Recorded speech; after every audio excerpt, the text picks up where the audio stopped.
మీరు లేకుండా మీ business 1 week run అవ్వగలదా? ఒక చిన్న కథ, పెద్ద లెసన్ వినండి. హరి ఒక బిర్యానీ హోటల్ రన్ చేస్తున్నాడు హైదరాబాద్లో. తనే కుక్ చేస్తాడు. టేస్ట్ బాగుంటుంది. పీపుల్ వస్తున్నారు, తింటున్నారు, ఫీడ్బ్యాక్ కూడా ప్రాపర్గా ఇస్తున్నారు అనమాట. అన్న టేస్ట్ బాగుంది అని రివ్యూస్ ఇస్తున్నారు. సో హరి చాలా హ్యాపీ అనమాట.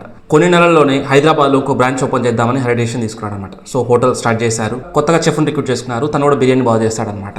ఆల్రెడీ హరి హోటల్కి ఆల్రెడీ బ్రాండ్ నేమ్ ఉండడం వల్ల, అదే బ్రాండ్ నేమ్ అక్కడ స్టార్ట్ చేయడం వల్ల సో క్రౌడ్ ఆటోమేటిక్గా వచ్చారనమాట. కానీ స్లోగా నెగిటివ్ ఫీడ్బ్యాక్స్ స్టార్ట్ అయ్యిందన్నమాట. అంటే ఈ హరి హోటల్లో ఇక్కడ ఎలా అయితే టేస్ట్ ఉంటుందో ఆ టేస్ట్ అనేది అక్కడ రావట్లేదు. సో కంప్లైంట్స్ ఎక్కువ అయ్యాయి. హరి హోటల్కి పీపుల్ వచ్చినప్పుడు కూడా చెప్పేవాళ్ళు, అన్న మీ బ్రాంచ్ అక్కడ ఉంది కదా, అక్కడ టేస్ట్ పెద్దగా బాగుండదన్న అంతగా అనేవాళ్ళు అనమాట. హరికి ఏంటంటే మైండ్లో ఒక గిల్టీనెస్ అనమాట. అరే మన బ్రాండ్ నేమ్ డిస్టర్బ్ అవుతుంది కదా అని. సో ఏం చేశాడంటే ఆ చెఫ్ని తీసేసి సో ఇతనే 2 చోట్ల చేసేవాడు. హైదరాబాద్లో ఒక చివరన తన మెయిన్ హోటల్ ఉంది, అండ్ ఇంకొక బ్రాంచ్ అనేది హైదరాబాద్ ఇంకో చివర ఉందన్నమాట. తను ఏం చేశాడు అంటే మెయిన్ హోటల్లో ఫాస్ట్గా బిర్యానీ కంప్లీట్ చేసేసి సో నెక్స్ట్ అగైన్ ఇంకొక బ్రాంచ్ ఏదైతే ఉందో అక్కడికి వెళ్ళి అగైన్ బిర్యానీ చేశాడు అనమాట. ఇలా వెళ్తూ వచ్చేవాడు అనమాట. సో దానివల్ల ఏంటంటే ఎక్కువ టైర్డ్ అయిపోతున్నాడు. సో వర్క్ ప్రాపర్ చేయలేకపోతున్నాడు అనమాట. సో దీనివల్ల 2 హోటల్లోనూ స్లైట్ డిస్టర్బెన్స్ క్రియేట్ అవుతుంది. ఒకరోజు ఒక ఫ్రెండ్ సజెస్ట్ చేశాడు, ఎందుకు నువ్వు 2 హోటల్కి వెళ్తావు, ఇక్కడ మెయిన్ హోటల్లోనే కుక్ చేసి ఆటో ఏదైనా బుక్ చేసి పంపించేసేవచ్చు కదా అక్కడ అన్నట్టుగా అన్నాడు అనమాట. సో వీళ్ళు ఏం చేశారంటే ఓకే అది మంచి ఐడియా కాబట్టి ఇక్కడ కుక్ చేసేవాళ్ళు, ఇక్కడ కుక్ చేసి అక్కడికి ఆటోలో పంపించేసేవాళ్ళు అనమాట. హరి ఒక బిర్యానీ హోటల్లో 2 బ్రాంచెస్లో కలిపి అరౌండ్ 20 పీపుల్స్ వర్క్ చేస్తున్నారు అనమాట.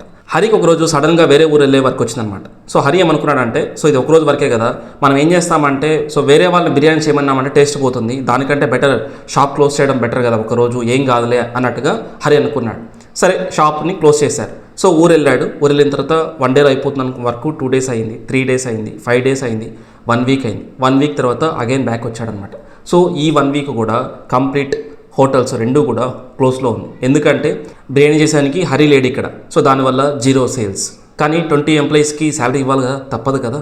హరికి ఏంటంటే అరే మనం 1 వీక్ లేకపోవడం వల్ల మన బిజినెస్ మొత్తం ఆగిపోయింది కదా అని చాలా ఫీల్ అయ్యాడు అనమాట. అగైన్ ఇంకో ప్రాబ్లం ఏంటంటే న్యూ బ్రాంచ్ ఏదైతే ఓపెన్ చేశారో ఆ బ్రాంచ్లో టేస్ట్ అనేది కన్సిస్టెంట్ రావట్లేదు. ఎందుకు రావట్లేదు అంటే బిర్యానీ హరినే కుక్ చేసినా కూడా అక్కడ సర్వ్ చేసే వాళ్ళు ప్రాపర్గా బిర్యానీని సర్వ్ చేయకపోతే టేస్ట్ అనేది మారిపోతుంది. అంటే ఫస్ట్ రైస్ వేయడం, చికెన్ వేయడం, అలా ప్రాపర్ లేయర్లో వేయకపోతే ఆటోమేటిక్గా డిస్టర్బెన్స్ క్రియేట్ అయిపోతుంది అనమాట. దానివల్ల బ్రాండ్కి నెగిటివ్ నేమ్ వస్తుంది అనమాట. బెటర్ హరి ఏమనుకున్నాడంటే బెటర్ ఆ బ్రాంచ్ని క్లోజ్ చేద్దాం, మనకి ఈ ఒక్క బ్రాంచ్ చాలు అన్నట్టుగా హరి డెసిషన్ తీసుకున్నాడు. ఒకరోజు రవి హరి హోటల్కి వచ్చాడు. రవి వచ్చి ఒక బిజినెస్ మెంటర్ అనమాట. రవి ఇచ్చిన ఐడియా వల్ల హరి లేకపోయినా కూడా హరి యొక్క బిర్యానీ బిజినెస్ అనేది ప్రాపర్ రన్ అయ్యేదన్నమాట. రవి ఐడియా ఏంటో పార్ట్ 2లో చూద్దాం. Don't miss.